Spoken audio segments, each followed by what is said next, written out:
British Columbia Institute of Technology acknowledges that our campuses are located on the unceded traditional territories of the Coast Salish nations of Musqueam, Squamish, and Tsleil-Waututh.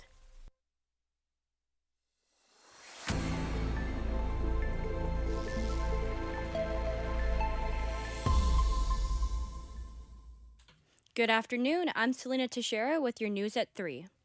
A fire broke out in a landfill in Kamloops, causing officials to warn residents of the area's air quality.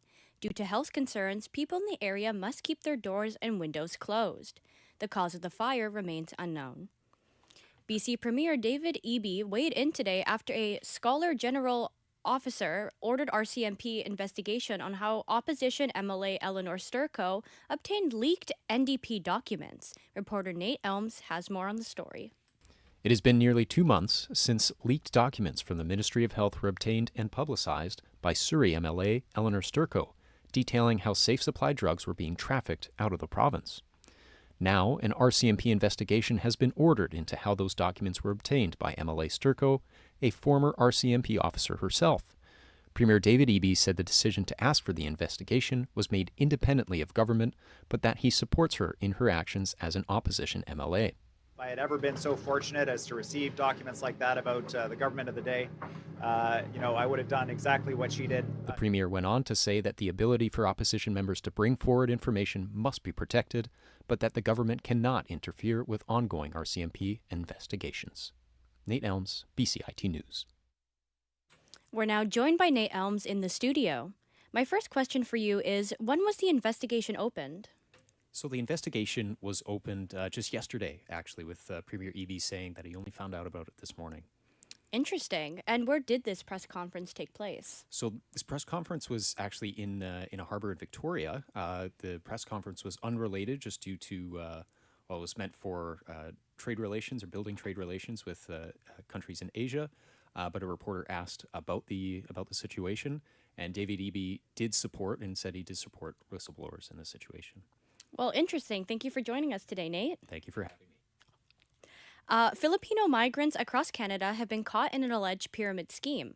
The BC company, the Promised Land Consultancy, has been responsible in assisting newcomers by consulting their immigration paperwork. One worker, Rosanna Solita, had caught on to the fact that the agency was charging them illegal fees and using her signature fraudulently. Solita, alongside other members of the agency, are stepping up to raise awareness on the extortion that occurred on the Filipino workers. The price of real estate is seeing a trend downwards across the Lower Mainland, but for many buyers, relief is still out of reach. Our reporter Quinlan Curry speaks more on what the market shift really means. Home prices may be cooling in Metro Vancouver, but buyers are still feeling the heat. Despite a drop in sales and a growing number of listings, the average price for a detached home still sits above $2 million. It's a market shift, but not a reset, and first-time buyers aren't feeling much relief. Local realtors say sellers are having to adjust expectations, while buyers are proceeding with caution. The Real Estate Board of Greater Vancouver reports April sales were nearly 30% below the 10-year average, indicating a cooler market ahead. Experts remind buyers to review mortgage options carefully, get pre-approved early, and stay informed as the spring market continues to shift. Quinlan Curry, BCIT News. We are now joined by Quinlan Curry in the studio. In your story, you had mentioned that the market is slowing. Why hasn't that translated into more affordability?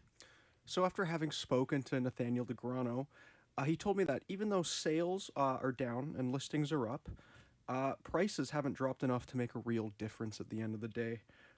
So with interest rates still around 5%, borrowing has been expensive, and so first-time buyers overall are still struggling to qualify. Okay, and what did the realtor you spoke to say about how buyers are reacting to all this? He told me that buyers are actually very hesitant right now. Many feel like they're in limbo. Prices are still too high. Interest rates haven't come down, and a lot of people are really just waiting to see what happens next so that they can make the right move. Okay, interesting. Well, thank you for joining us in the studio today, Quinlan. Thank you. CBC's board of directors say that the Crown Corporation will no longer pay individual bonuses to employees. The board says in a statement it will discontinue what CBC refers to as performance pay and adjust the salaries of affected staff to compensate them.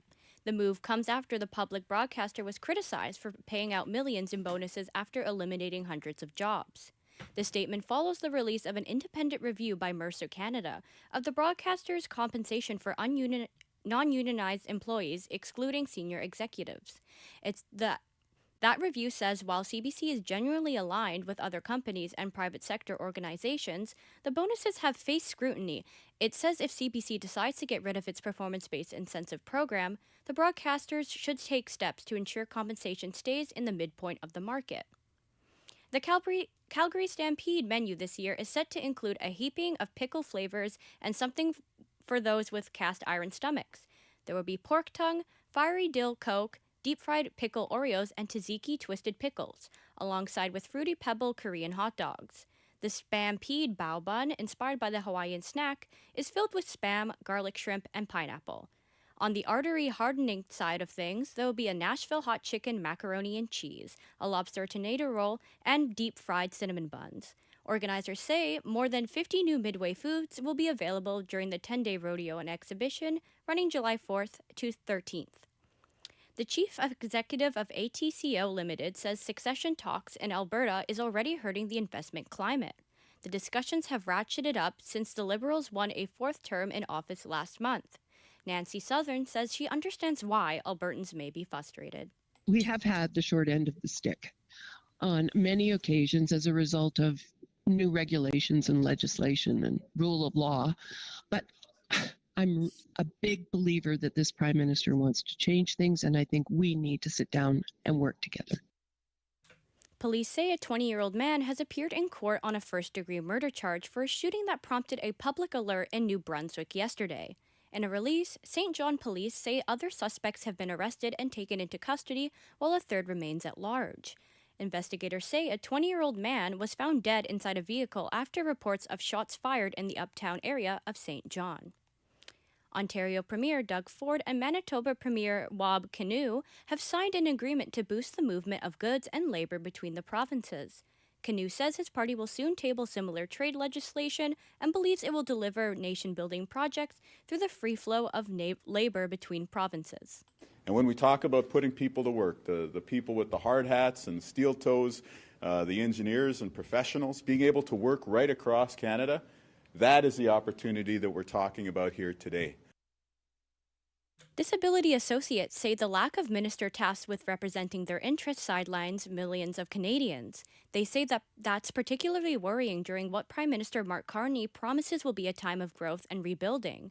Krista Carr is the CEO of Inclusion Canada, and she says disabled Canadians are concerned why they aren't a priority for this government. What you really want is someone bringing that lens, being kind of the disability lens in the cabinet room.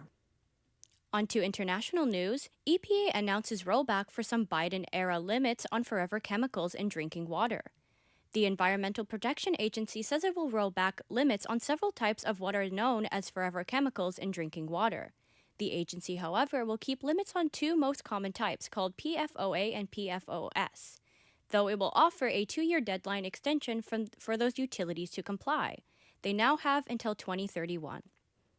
A Georgetown University scholar from India has been released from immigration detention after he was arrested in the Trump administration crackdown on foreign college students. A federal judge issued the ruling release Bedar Khan Suri on Wednesday. Suri was being held in Texas and will go home to his family in Virginia while he awaits the outcome of his petition against the Trump administration for wrongful arrest and detention in violation of the First Amendment and other constitutional rights. Officials say his visa was revoked because of his social media posts and his wife's connection to Gaza as a Palestinian American. After the lengthy war on Ukraine that is currently occurring, Russian President Vladimir Putin proposed restarting direct peace talks with Ukraine on Thursday, but the Kremlin has announced that Putin is not on the list of leaders that will meet in Istanbul. Ukrainian President Volodymyr Zelensky agreed to attend if Putin agreed, but will now be in the Turkish capital of Ankara to meet with President Recep Tayyip Erdogan. Zelensky has not met with Putin since December of 2019. NASA's Perseverance rover has detected the first aurora at Mars that is visible to the human eye. That's good news for future astronauts who can savor the view of the red planet. Thanks for tuning in to your 3 o'clock news. I'm Selena Teixeira for BCIT's The Crow.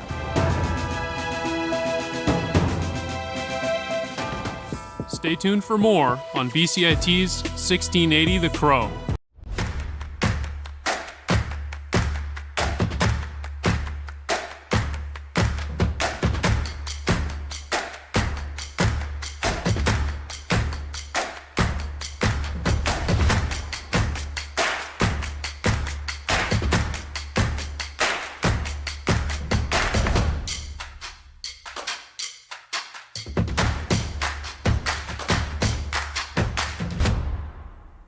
Everything is changing to digital. Everything is online. People aren't just waiting for the 6 o'clock news anymore. People want their news right now. They want to be able to go onto their smartphone, onto the internet, and see the news that they want to see. Vancouver is growing at, a really rapid rate, the Lower Mainland even, and with the tools that we're given here, we're able to cover all of that. Welcome to BCIT Magazine. I'm Radhika Sikki-King. In the program, they really leave it up to you. I mean, the help is there when you need it, figuring out how to use the programs like Premiere, Audition, and figuring out how to use the cameras. But it's up to you to sort of experiment and figure out what you can do when you go out in the field. They brought candles and flowers to remember the student who lost her life yesterday. Theresa May says the international community condemns Moscow. They really make sure that you know the basics and you are able to put out a quality product. I'm Brady Tretnero. And I'm Radhika Sikki-King. Thank you for tuning in to BCIT Magazine.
Hello again, I'm Riley Cunningham, and I've got your 3:15 sports headlines. The Vancouver Canucks have agreed to terms with defenseman Tom Willander. The club signed their top prospect to a 3-year entry-level contract starting in the 2025-2026 season. Willander went 11th overall in the 2023 draft to the Canucks and recently finished his sophomore season with Boston University, scoring 2 goals and 22 assists in 39 games. The franchise says they're excited for Willander to start his professional hockey career in Vancouver. Canucks fans can rest easy as the franchise has named a new head coach. Adam Foote, assistant coach under Rick Tocchet, has been named as their new head coach for the 2025-2026 season. A 19-season veteran of the league, Foote won 2 Stanley Cups during his tenure with the Colorado Avalanche. Foote's son, former NHL defenseman Cal Foote, is currently on trial for the alleged sexual assault of a woman during the 2018 World Junior Championships. All 4 players accused in the case have pled not guilty as proceedings continue in London, Ontario. Rick Tocchet will officially replace John Tortorella as the new head coach of the Philadelphia Flyers. Tocchet was drafted by the Flyers in the 1983 NHL entry draft and will return to the Pennsylvania team for the 2025-2026 season. Tocchet holds the Flyers' all-time record in penalty minutes with 1,815 total, adding to the Broad Street Bullies' legacy. Tocchet was with the Canucks for nearly 3 seasons, where he won the Jack Adams Award for the 2023-2024 season for his work in guiding the Canucks to a 50-win season, leaving them in first place in the Pacific Division. The Florida Panthers are in Toronto for Game 5 in their series against the Toronto Maple Leafs. Leafs head coach Craig Berube spoke to the media after Game 4, saying the team needs to keep playing hard without racking up penalty minutes. We went to the box 5 times. It's lots. We talked about that today. We can't go to the box that many times, especially 4 in the first period. It's like takes your momentum away. It takes certain guys out of their rhythm on the bench. The Leafs look to bring back their lead in the series that is currently tied 2-2. The puck drops tonight at Scotiabank Arena at 7 p.m. Staying in Toronto, the Blue Jays take on the Tampa Bay Rays at the Rogers Centre tonight. Still early in the season, the Blue Jays are 3rd in the AL East, but are looking to get back on the winning streak after a tough 11-9 loss to the Rays on Tuesday. The team went into Tuesday's game with 3 wins in their series against the Seattle Mariners. Steph Curry has been cleared for shooting drills and on-court workouts by the Warriors today. Curry was injured in the opening game of the series against the Minnesota Timberwolves, reporting a strained left hamstring. Heading into their must-win Game 5 without him, the Warriors have said the star point guard was making good progress and hope to reevaluate him on Saturday if they force a Game 6 in San Francisco. All eyes are on Cooper Flagg with the upcoming NBA draft. The Dallas Mavericks are holding the top pick in this year's draft and are expected to snag the Duke forward. Fans rejoiced after learning of the lottery results, still reeling over the unexpected trade of Luka Doncic in early February. Flagg spoke to the media at the draft combine this week. What do you think of combine today? I thought it was really good. A lot of testing, guys, going out there working hard, showing what they can do. So I thought it was a really good day. What did you show today? I think just the versatility, the speed, athleticism, the vertical all together, and then just the ability to keep working on my shot. My favorite drill, probably some of the shooting drills, just, showing basketball side of things, getting on the court, so that was fun. Canada's Toronto Raptors will pick 9th in the draft, which takes place on June 25th at the Barclays Center in Brooklyn, home of the Nets. Heading out west, the Minnesota Timberwolves take on the Golden State Warriors tonight, looking for a win to close the series and advance to the Western Conference Finals. The Oklahoma City Thunder and the Denver Nuggets take the court on Thursday night in Game 6, with OKC leading 2-3. That was your sports lineup at 3:15. I'm Riley Cunningham. Stay tuned for more sports with Braden Coombs at 3:45.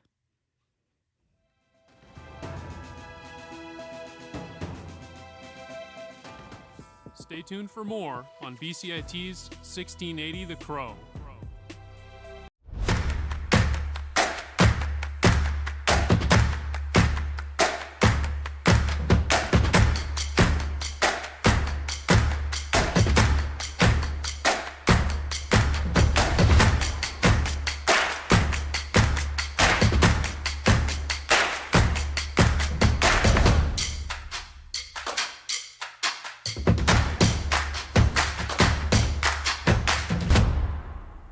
Everything is changing to digital. Everything is online. People aren't just waiting for the 6 o'clock news anymore. People want their news right now. They want to be able to go onto their smartphone, onto the internet, and see the news that they want to see. Vancouver is growing at, a really rapid rate, the Lower Mainland even, and with the tools that we're given here, we're able to cover all of that. Welcome to BCIT Magazine. I'm Radhika King. In the program, they really leave it up to you. I mean, the help is there when you need it, figuring out how to use the programs like Premiere, Audition, and figuring out how to use the cameras. But it's up to you to sort of experiment and figure out what you can do when you go out in the field. They brought candles and flowers to remember the student who lost her life yesterday. Teresa May says the international community condemns Moscow. They really make sure that you know the basics and you are able to put out a quality product. I'm Brady Tretanero. And I'm Radhika King. Thank you for tuning in to BCIT Magazine.